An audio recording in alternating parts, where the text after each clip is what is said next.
111 পারে নাই, আর এখন তো বিএনপি আজকে তার চেয়ে অনেক বেশি শক্তিশালী দল।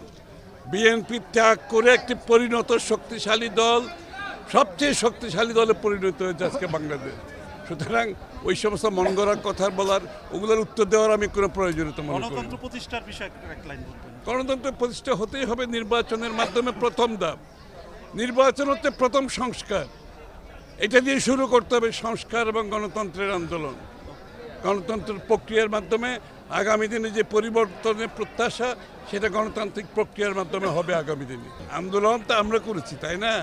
সুতরাং আমাদেরও তো আমাদের যে আন্দোলনের প্রেক্ষাপট, আমাদের যে আন্দোলনের অবদান, আমাদের যে আন্দোলনের ত্যাগ, এগুলো তো আমাদেরকে তৈরি করতে হবে, তাই না? সুতরাং এগুলো আমরা আমাদের পক্ষ থেকে সেটা আমাদের বিষয়টা জাতি জানে, জাতির সামনে আমাদেরও তো রেকর্ডের জন্য এগুলো রাখতে হবে আগামী দিনের জন্য।